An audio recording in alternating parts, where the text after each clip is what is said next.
आपकी सोच में होगा कि ये hepatitis A B C D क्या है, कैसे है, डिफरेंट एग्जाम कैसे होता है। देखें। अगर हम टिप के पॉइंट से देखें, हेपेटाइटिस एक ही बात है, ये नाम रखने शुरू हो गए, ए हो गया जी, बी हो गया, सी हो गया, डी हो गया, ई हो गया, फिर एफ हो गया वगैरह।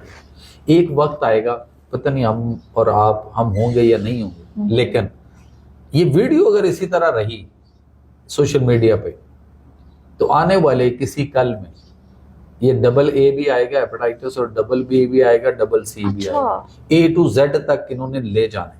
हम देखते हैं कि पहले सबसे पहले पीला यरकान हुआ जिसको ये हेपेटाइटिस ए कहते हैं, उसके बाद शुरू में पिलाहट है, यानी सुफरा जिस्म में थोड़ी मिकदार में बढ़ गया तो पिलाहट आ जाएगी, आंखें पीली होगी, पेशाब पीला हो गया, फिर स्टूल पखाना पीले रंग का आना शुरू हो गया, स्किन ये कलर ये सारा होना शुरू हो गया।